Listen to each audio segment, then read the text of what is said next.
Sunshine too, except for the ending. But 28 Days Later, the death in that movie it feels, because he wrote 28 Days Later, I think the death in his movies it doesn't feel watered down. It's like that S. Craig Zoller who does that Brawl from Cell Block 99 and Bone Tomahawk. And I liked how efficient Dredd was in this. He was just a guy who knew what he was doing against guys who didn't know what they were doing. Right. Now, here's a question for you. Yeah. If Judge Anderson was not with him and he was by himself, would he have succeeded faster, or would it take him longer to get the job done?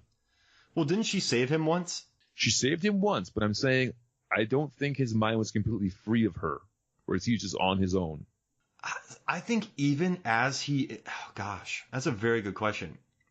I think he would rather have somebody there, though. I think he enjoys having someone with him.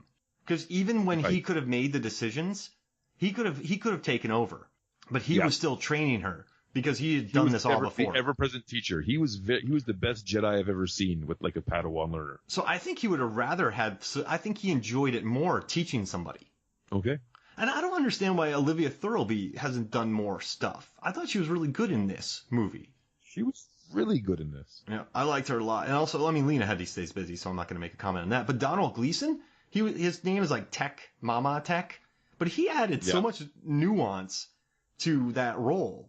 Just the way that he was really scared, and the way that he cried, and just like how frightened he looked of everything. Like characters like this aren't in movies like this normally. I think if this movie would have been made 5 years prior, that would have been Patton Oswalt. Yeah. Yeah, I got this, like Blade Trinity kind of stuff. Yeah, exactly, like a Blade Trinity kind of thing. Yeah. Sorry, Patton. You're a big fan of the pod. We'd love to see you in it in the next one. That's right.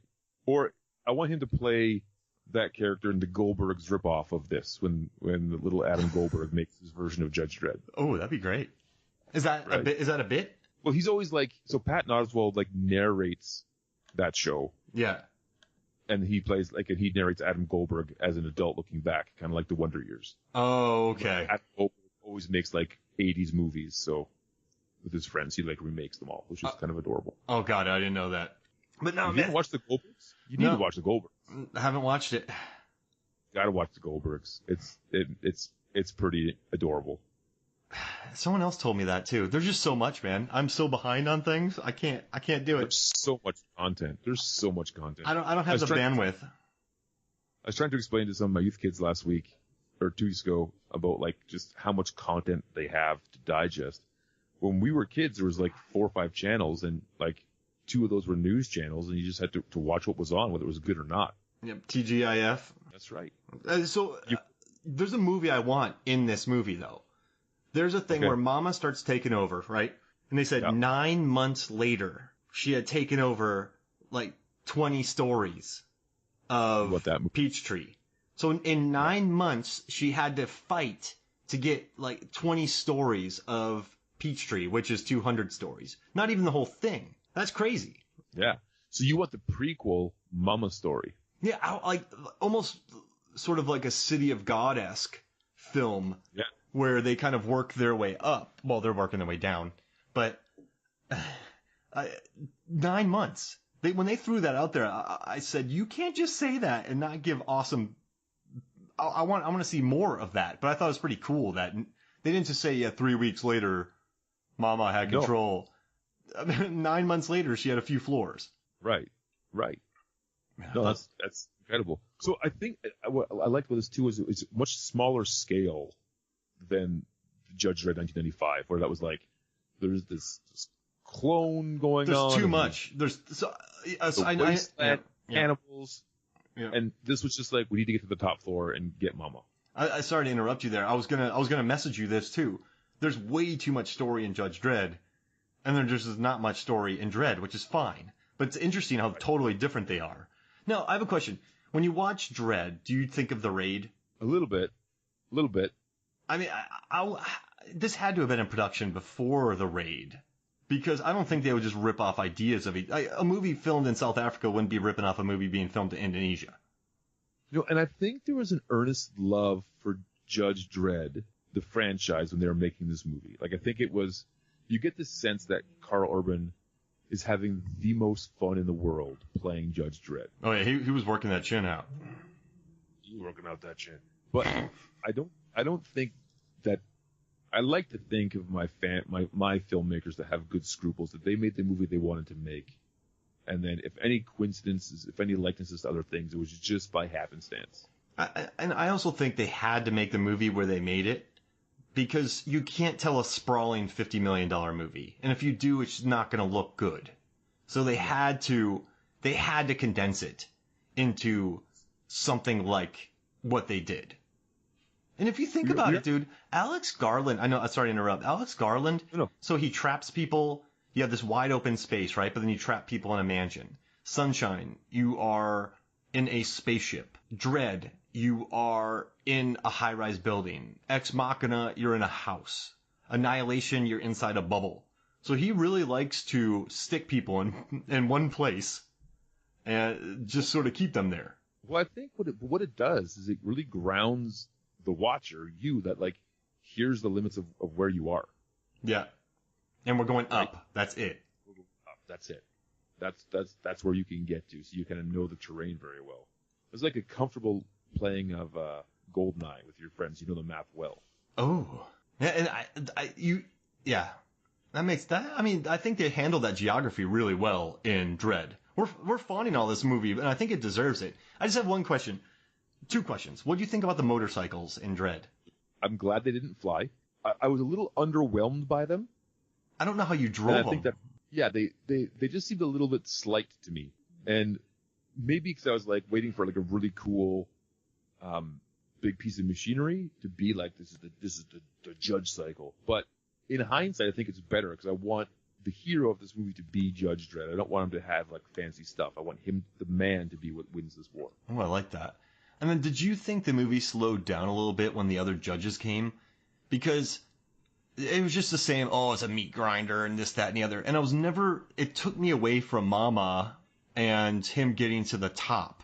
Maybe they needed to add a kind of different group of police or maybe a bigger challenge for him to fight. But I was never worried at all about those judges doing anything to him. And it slowed down the movie a little bit for me. In that moment, I felt like I got to a new level on a Sega Genesis game. Yeah. It's just like, oh, it's more bad guys. They look differently, but it's just more bad guys. And I liked the melee of him shooting the incendiary and wiping out 10 dudes. But then when it just goes to one-on-one fights, and Dredd hides behind a wall, but he knows the other guy has the armor-piercing bullets. It kind of... I don't know. I love it, dude. I love the movie. And then he gets a monologue in, which is pretty interesting. But though so if I had to be how everyone looks for faults, but I guess that's the one part where I kind of would look at my watch. Yeah, I would agree that it kind of slowed down there a little bit, but I would also say that maybe it needed to. Like, one of my favorite movies to watch is Last of the Mohicans. When you watch it, you're like sweating because he's just running and running and running and running. It's exhausting to watch. And so I think that the pacing of this movie, you just needed a little breather there. Can you and I hum the theme song right now?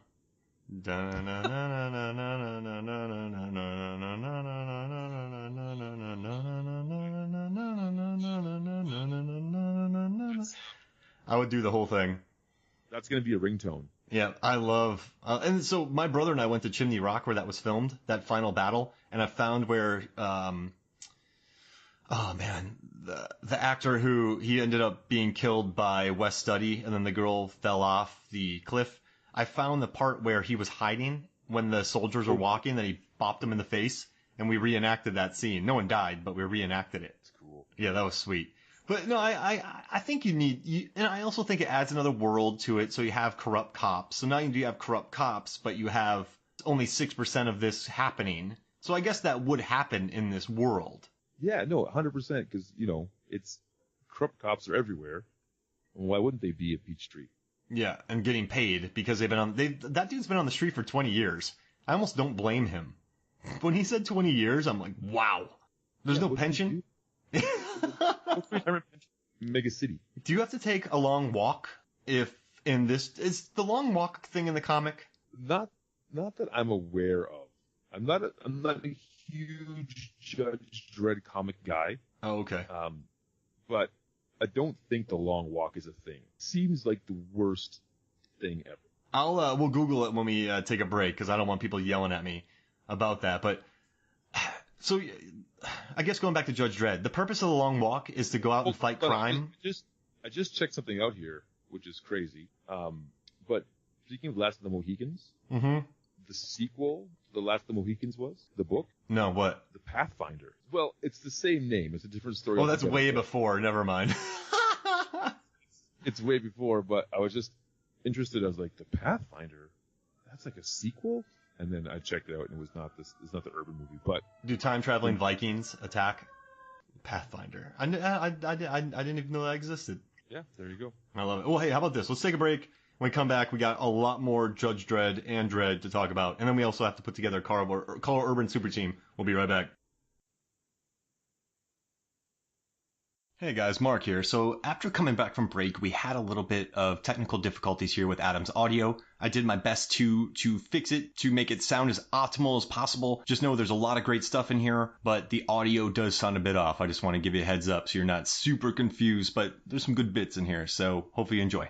Welcome back to Movies, Films, and Flicks. So I have a question about Judge Dredd. We're going to go back to Stallone's 95 film. I have an answer.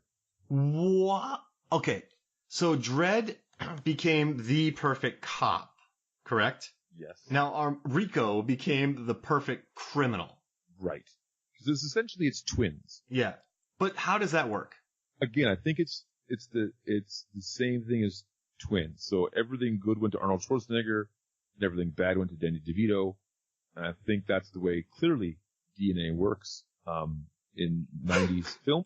So that's where we're at right now. I'm gonna say, it might even be the same scientist who did it. Also, how are they training their rookies in this city? Because the rookies that we meet are not very good. No. Well, I want to know the life expectancy of a judge. 2 minutes. 2 minutes. 2 minutes, right? It's crazy. I mean, it's block war everywhere, and they're not trained very well. Wouldn't they teach you that? Well, I also think that the justice system is flawed in Judge Dredd. So when Max van Sydow, the high judge, what's his name? I got his name here. Let me pull that up. But yeah, Chief Justice. Yeah, Fargo. Right. When he's like, I know that the death penalty is what he deserves, but I will go to the wasteland if you spare his life. Right? That's kind of what the deal he makes. Yeah. That doesn't make any sense to me. They're like, if your justice system is so airtight, then Stallone is definitely guilty, which we know he's not, but he definitely is according to the law. Why would you take a double hit saying, well, we'll keep him alive in prison and also lose our head chief justice? It seems like a lose-lose situation. Well, they did that on purpose, right? To get both of them out so then that guy could take power and Rico could cause war and kill hundreds of judges with a very slow-moving ABC warrior. No, 100%. But I'm saying that Chief Justice Fargo knew that was in place and he could do that. Why does that exist? Because that prevents anything from being airtight. Right. Plot? Maybe this will come in handy if this ever gets made into a movie later on, is what they said. Because they need to have a reunion so he can get stabbed by a cannibal. I also think that his ABC robot looked just like the boxer robots from Real Steel. Oh, yeah, just much slower. How does he sneak that ABC warrior into that guy's office? He put him in a noodle cart. And so how did this get made? The only thing I remember about their Judge Dredd podcast is they called it a spaghetti robot. So he snuck a robot into a spaghetti. That's a very large spaghetti robot. I want to see this. Yeah, well, there's like the motherships that have all the noodles. Oh, like the food truck. Then he snuck the ABC warrior in there? Now, how does the ABC warrior that can't move kill over 100 judges? I think that it was like the judges that had just come out of the academy and were having an after party. They had just all graduated. Oh. And so they were inebriated. Some of them were sleeping. These guys came in and just killed them in their sleep. No, it's the only possible way. I love the way it looks. The practical effects of the cannibals and the ABC warrior, top notch. That cyborg is awesome. Top notch. I mean, the I know we're raking on Dredd, but I love the look of these things. I just, so one of